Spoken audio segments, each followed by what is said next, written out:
एक बार फिर से आप सभी का हार्दिक स्वागत है आपके अपने इस YouTube channel sky music education में।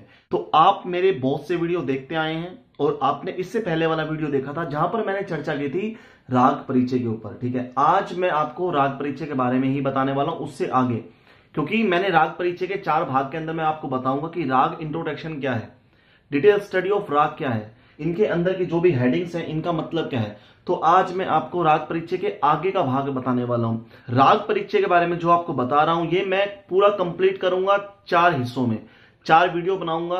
Part 1, part 2, part 3 and part 4। Part 1 में आपने जाना रागों के जो अंदर जो हेडिंग है, जो हम इंट्रोडक्शन जब लिखेंगे, राग का परिचय देंगे तो हमको इन हेडिंग्स की जरूरत पड़ेगी। पार्ट 1 में आपने राग के अंदर दी गई हेडिंग्स के बारे में जाना है और हम अब पार्ट 2, पार्ट 3 एंड पार्ट 4 उसके अंदर हम इन हेडिंग्स के ऊपर स्टडी करेंगे और बिल्कुल मैं आपको बताने वाला हूं कि इनका मतलब क्या है। तो जहां से मैंने वीडियो छोड़ा था, आई थिंक आप लास्ट वीडियो अब देखेंगे, पार्ट 1 देखना। अगर आपको सेकंड वीडियो नहीं समझ में आता है तो पहले पार्ट 1 देखें।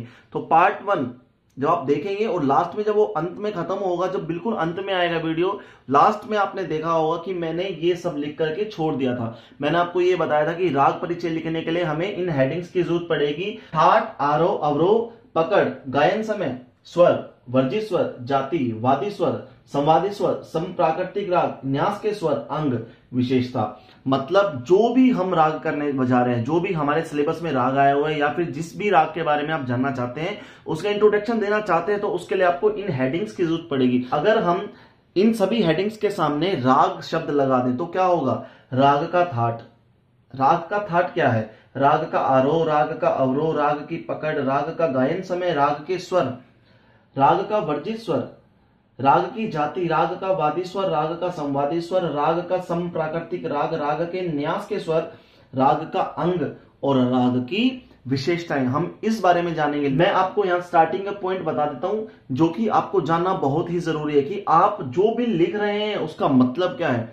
ऐसा नहीं है कि आपने सिर्फ रट लिया कि चलो भाई राग परिचय याद कर लेते हैं, इसकी जाति ये होती है, इसका थाट ये होता है, इसका आरोह अवरोह ये होता है, इसकी पकड़ ये होती है। आने वाले टाइम में 9th, 10th, 11th, 12th या आगे भी जब आप राग परिचय लिखेंगे तो मैं मानता हूं कि शायद आप उसको रट तो लेंगे, ठीक है, रट कर लिख तो देंगे, ठीक है, आप याद भी कर सकते हैं, लेकिन उसको समझना बहुत जरूरी है कि आप जो भी हेडिंग कर रहे हैं इनका मतलब क्या है, इनका अर्थ क्या है, इसका अर्थ क्या होता है, इसका अर्थ क्या होता है, आरोह का अर्थ क्या है, पकड़ का अर्थ क्या है। इस तरह से आज मैं इनको एक एक डेफिनेशन इनकी बताने वाला हूं। उसके बाद जो मैं अगली वीडियोस लेके आऊंगा उसके अंदर मैं राग परिचय की बात करूंगा 9th से लेकर 12th। देखते हैं, जो भी मैं वीडियो बनाऊंगा आपके लिए बहुत अच्छी वीडियो होगी। और क्योंकि आजकल मैं 10th क्लास के ऊपर बात कर रहा हूं तो 10th से लेकर 12th तक की बात करूंगा, 9th भी कर सकता हूं। जैसे आपके कमेंट आएंगे, जिस तरह से आप समझना चाहेंगे, जिस तरह से आप सीखना चाहेंगे, उसी तरह से मैं आपको राग परिचय लिखना समझाऊंगा और हर राग का अलग अलग परिचय मैं आपको बताऊंगा यहां पर। तो आइए हम ज्यादा आपका टाइम वेस्ट ना करते हुए डायरेक्टली मैं आपको ले चलता हूं कि इनका मतलब क्या होता है। तो मैंने आपको बच्चों पहले ही कहा था कि यहां पर इस वीडियो को पॉज करके आप इन सभी हेडिंग्स को आप लिख लीजिए, ताकि अभी जो मैं अगले स्टेप में आपको समझाने वाला हूं तो आपको याद रहेगा कि कौन सी सर हेडिंग समझाएंगे, कौन कौन सी हमने हेडिंग लिखे हैं। तो तुरंत आप यहां पर स्क्रीनशॉट ले लीजिए और यहां पर पॉज कर लीजिए।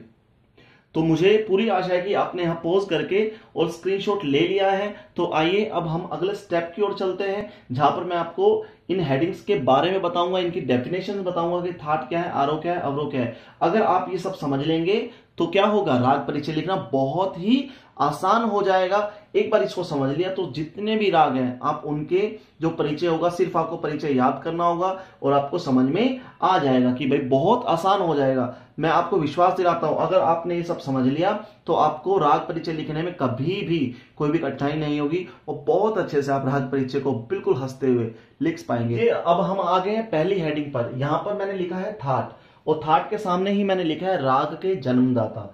ठीक है, अब आप समझ लोगे जी राग का जन्म होता है। जी हाँ, बिल्कुल, राग की उत्पत्ति होती है, राग का जन्म होता है। तो हमारे बिल्कुल भारतीय संगीत में 10 थाट माने गए हैं। ठीक है, 10 थाट में ठीक है। 10 थाट में से ही रागों का जन्म होता है। राग कितने हैं? राग बहुत सारे हैं। कुछ ऐसे राग भी हैं जो ग्रंथों में लिखे गए हैं, जिनको मतलब गाया नहीं गया है, लेकिन वो ग्रंथों में लिखे गए हैं। बहुत ऐसे ऐसे राग जिन्होंने, बहुत ऐसे हमारे विद्वान हुए हैं जिन्होंने राग बना बनाकर छोड़ भी दिए और ग्रंथों में जो गाए बजाए नहीं जा रहे हैं। लेकिन कुछ ऐसे राग हैं जो प्रचलित है। प्रचलित का मतलब जो फेमस है, जो आज भी गाए जा रहे हैं। तो आज मैं बात करूंगा, तो अगर हम बात करें तो 50 से 100 तक राग गाए बजाए जाते हैं, ठीक है। तो जितने भी राग बने हैं, चाहे हजारों राग बने हो, ठीक है, चाहे कितने भी राग गाए बजाए गए, जितने भी राग होंगे उनका जन्म होगा इनसे, थाट से। तो थाट क्या है? राग के जन्मदाता। मतलब थाट है 10, लेकिन राग हमारे यहाँ कितने हैं? 50 से 100 के बीच में, या फिर ज्यादा भी हो सकते हैं। जितने भी राग हो सकते हैं, तो उन सब का जन्म इन 10 थाटों में से ही होगा। तो थाट का अर्थ क्या हुआ? राग के जन्मदाता। और दूसरी बात में हम कहें कि थाट से राग की उत्पत्ति होती है। हम बात करें थे थाट की, ठीक है। सबसे पहले मैंने हेडिंग आपको ये समझाई थी कि थाट क्या है, ठीक है। थाट 10 होती है हमारी। 10 थाटों के मैंने नाम लिख दिए हैं: बिलावल, कल्याण, मारवा, पूर्वी, तोड़ी, भैरवी, भैरव, असावरी, काफी और खमाज। ये 10 थाट होती हैं। इन्हीं 10 थाटों में से बहुत से रागों का जन्म होता है, ठीक है। जरूरी नहीं है कि बिलावल थाट से एक ही राग निकलेगा, या फिर कल्याण थाट से एक ही राग निकलेगा। इस बिलावल थाट से, एक थाट से काफी रागों का जन्म होता है, ठीक है। उसके गाने के तौर तरीके से, गाने के नियम से, गाने के स्वर लगाव से, ठीक है, उसके स्वर जो मैचिंग होते हैं, स्वर के हिसाब से इन थाटों को उनसे मिलाया गया है। मतलब रागों का जन्म जो है वो थाटों से हुआ है। तो रागों का जन्म थाटों से होता है। ये बात आप ध्यान से समझ ले कि 10 थाटों में से बहुत सारे राग निकल सकते हैं। एक ही थाट में से बहुत सारे राग निकल सकते हैं। तो यहां पर मैंने 10 थाट लिखे हैं। इस 10 थाटों में से काफी रागों का जन्म होता है। और फाइनली मैं यही बताना चाहूंगा कि थाट की परिभाषा यह है जिससे राग का जन्म हो। थाटों से राग की उत्पत्ति होती है। तो बच्चों, अब थाट के बाद हम कौन से हेडिंग की बात करेंगे? बताओ बच्चों, आपको पता होगा ना कि मैंने फर्स्ट नंबर पर थाट हेडिंग लिखी थी और सेकंड नंबर पर क्या लिखा होगा। तो आपने जो स्क्रीनशॉट लिया है, कॉपी में लिख लिया है, तो उस कॉपी पे नजर लगाइए कि मैंने सेकंड नंबर पर जो था, सेकंड नंबर पर मैंने आरोह लिखा था। आरोह क्या होता है? ठीक है, आरोह। अब हिंदी में शब्द है ये आरोह, लेकिन आप सोचोगे सर ये आरोह क्या होता है, ये अवरोह क्या होता है? तो मैं आपको बता देता हूं, बहुत ही आसान कर देता हूं आपके लिए। आपने इंग्लिश के शब्द सुने हैं, असेंडिंग एंड डिसेंडिंग।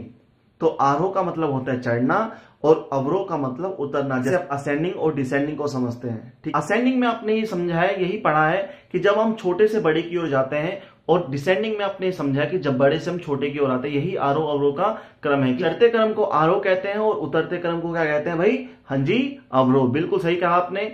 आरोह और अवरोह, चढ़ते क्रम और उतरते क्रम। यहां चढ़ते और उतरते क्रम का मतलब क्या है? क्रम का मतलब यह कि जब स्वर नीचे से ऊपर की ओर जाए, जब स्वर नीचे से ऊपर की ओर जाए तो आरोह होता है, और जब स्वर ऊपर से नीचे की ओर आए तो उसको हम कहते हैं अवरोह। उसको हम अवरोह कहते हैं। जैसे आपने सारे गामा पाधा नी, इसके बारे में सुना होगा। सारे गामा पाधा नी सा, सारे गामा पाधा नी सा, सा नी धा पा मा गा रे सा। जब स्वरों की आवाज एक दूसरे से ऊंची होती जाए तो वो तो आरोह होगा, और जब स्वरों की आवाज ऊपर से नीचे की ओर आए तो उसको हम अवरोह कहेंगे, ठीक है। आप समझ गए? जैसे मान लो कि ये सा रे गा मा, ये तो हो गया आपका आरोह, लेकिन अगर हम इसको उलट दें तो क्या हो जाएगा? मा गा रे सा हमारा अवरोह हो जाएगा। तो ये सा रे गा मा तो आपका हो गया आरोह, और ये मा गा रे सा हमने इसको उलट दिया तो ये क्या हो गया? ये आपका अवरोह हो गया। तो बच्चों, अब हम अगली हेडिंग की ओर चलते हैं। प्यारे बच्चों, अब हम आ गए नेक्स्ट हेडिंग पर। नेक्स्ट हेडिंग 4th नंबर पे आप देखो ध्यान से, क्या लिखा हुआ है? पकड़। राग की पकड़ क्या होती है? राग की पकड़ मतलब, पकड़ का मतलब तो आपको समझ में आ गया कि हाँ भाई ले भाई पकड़, ठीक है। पकड़ का अर्थ होगा पकड़ना, ठीक है। राग की पकड़ का मतलब हुआ कि कुछ ऐसे स्वर मिलेंगे आपको, कुछ ऐसा ग्रुप मिलेगा, स्वरों का ग्रुप, स्वरों का समूह, ऐसा स्वर समूह जो राग की पहचान करवाता है। जैसे मान लो कि अगर हम यमन कल्याण की बात करें तो क्या होगा? ने रे गा रे सा नी धा नी रे सा, ने रे गा मा रे गा रे सा नी धा नी रे सा। तो ये ऐसा एक स्वर समूह था जिससे हमको यमन की पहचान हो गई, यमन कल्याण की पहचान हो गई। इसको पहचानने के लिए आपको रागों को सीखना पड़ेगा, आपको संगीत को सीखना पड़ेगा और उसकी पहचान करनी पड़ेगी, ताकि आपके सामने कभी कोई गाए, अगर आपने वो राग सीखा होगा तो आपको उस राग की पहचान हो जाएगी। और अगर आपने वो राग नहीं सीखा तो आप कंफ्यूज रहेंगे कि इन्होंने क्या गा दिया, क्या समझ में आया। जैसे मैंने अभी गाया, तो हो सकता है कि कुछ बच्चों ने अगर यमन कल्याण सीखा होगा तो पहचान जाएंगे कि हाँ सर ने यमन कल्याण गाया है। अगर किसी ने नहीं सीखा होगा तो उसको समझ में नहीं आएगा, उसके लिए आपको सीखना पड़ेगा। थोड़ा कंफ्यूज थे, इसलिए मैंने यहाँ पर लिख भी दिया है कि ऐसा स्वर समूह जो रागों की पहचान करवा दे उसको हम क्या कहते हैं भैया, पकड़ कहते हैं। ठीक है, यहाँ पकड़ की डेफिनेशन कंप्लीट होती है। अब मैं आपको इससे जो नेक्स्ट है उसकी ओर ले चलता हूं। तो मेरे प्यारे बच्चों, अब मैं आ गया हूं कौन सी हेडिंग पर, 5वें नंबर की हेडिंग पर। जैसा कि आपने लिखा हुआ है 5वें नंबर पे मैंने लिखा था क्या, 5th नंबर पर गायन समय। यहां पर है राग का गायन समय, मतलब गायन समय का मतलब होता है गाने का समय। ठीक है, राग जो होते हैं वो नियम के ऊपर, नियम पर आधारित होते हैं, नियम पर चलते हैं। गाए बजाए तो जाते हैं लेकिन नियम के अनुसार, काम तो सब होगा लेकिन नियम के अनुसार। इसके बहुत से नियम होते हैं, इसका आरोह होता है, इसका अवरोह होता है, इसका पकड़ होता है, इसका थाट मतलब इसका जन्म होता है, कहीं से इनकी उत्पत्ति होती है।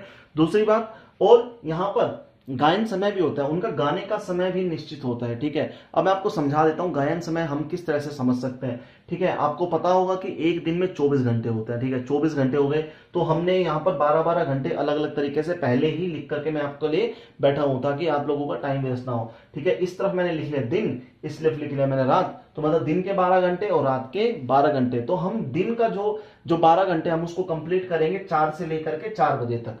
ठीक है, रात को भी हम 4 से लेकर के 4 बजे तक हम इसको कंप्लीट करेंगे। ठीक है, दिन में अब प्रहर का मतलब क्या है, प्रहर समझ लो। ठीक है, चरण होते हैं। ठीक है, 3 घंटे का एक प्रहर होता है, 3 घंटे का मैंने लिख दिया था, 3 घंटे का एक प्रहर होता है। तो पहला प्रहर मॉर्निंग में जब हम कहते हैं ब्रह्म मुहूर्त हो गया है, ठीक है, 4 से 7 बजे का पहला प्रहर, तो 4 से 7 हो गया हमारा जी पहला प्रहर। ठीक है, 7 बज गए, 7 से 10 बजे का हो गया हमारा दूसरा मतलब द्वितीय प्रहर। ठीक है, और 10 से 1 का हो गया तीसरा पहर, और 1 से 4 का हो गया चौथा पहर। जैसे ही दिन के 4 बजते हैं, शाम के 4 बजते हैं, तो जैसे ही शाम के 4 बजेंगे तो यहां पर रात का पहला पहर स्टार्ट हो जाएगा। तो 4 से 7 पहला प्रहर, और 7 से 10 दूसरा प्रहर, और 10 से 1 तीसरा प्रहर, और 1 से 4 चौथा प्रहर। जैसे सुबह के 4 बजेंगे फिर से ये दिन के प्रहर। तो ऐसे कंटिन्यू चलता ही रहता है, round and round, round and round, ये सब ये प्रतिक्रिया, ये प्रक्रिया चलती ही रहती है। तो मैं आपको बता देता हूं। ठीक है, दिन के 4 पहर दिन के होते हैं और 4 पहर रात के होते हैं। तो गाने बजाने का समय होता है। ठीक है, दिन का पहला पहर, दिन का दूसरा, दिन का तीसरा, दिन का चौथा, ये 4 पहर होते हैं। रात का पहला, रात का दूसरा, रात का तीसरा। तो इन 8 पहरों में से किसी ना किसी टाइम पर कोई ना कोई राग गाया बजाया जाता है, तो इसलिए इनका निश्चित यही होता है। तो कहीं ना कहीं आपको दिन का पहला पहर मिलेगा, दूसरा मिलेगा, तीसरा, चौथा, या फिर रात्रि का 1 से लेकर 4 पहर तक कोई भी आपको प्रहर मिल सकता है। तो यहां पर क्या लिखना है आपको, जब गायन समय लिखेंगे तो वहां पर हम लिख देंगे उस राग का, क्योंकि हर राग के अलग अलग गाने का समय होता है, गाने का अलग अलग पहर होता है। क्या वो दिन का पहला पहर है, दूसरा है, जो भी है, तो आप वहां पर लिख सकते हैं। तो लीजिए बच्चों, यहाँ पर आपकी 5 हेडिंग्स कंप्लीट हो चुकी है। तो आज मैंने बात की थी इस वीडियो में थाट, आरोह, अवरोह, पकड़ और गायन समय। मैं आपको एक बार फिर से बता देता हूँ।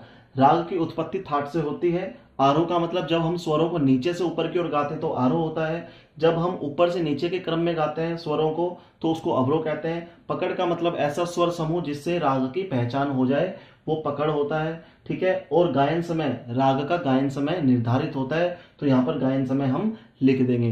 तो आपको ये वीडियो बहुत पसंद आई होगी। तो मैं अगले भाग में बहुत जल्दी आपके बीच में आऊंगा, इससे अगले के पार्ट। तो याद रखना, आपको अब तक क्या करना है, आपको इन पार्ट्स के बारे में समझ लेना है डिटेल में जाकर के, और सुन लेना है, इस वीडियो को पूरा कंप्लीट देख लेना है, ताकि आपको इनके बारे में पता चले।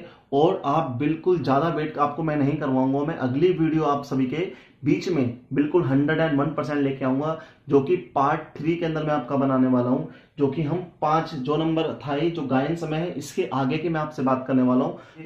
आप मेरे इस YouTube चैनल को सब्सक्राइब कीजिए, इस वीडियो को लाइक कीजिए, और प्रेस द बेल आइकन। आपको कहीं भी कुछ भी समझ में ना आए, कुछ भी आपकी डिमांड हो, कुछ भी आप म्यूजिक में समझना चाहते हैं, तो आप मुझे कमेंट बॉक्स में लिख सकते हैं। आपको वीडियो पसंद आए तो उसको लाइक भी करें और शेयर भी करें। Thank you so much and keep blessing. Thank you so much. नमस्कार।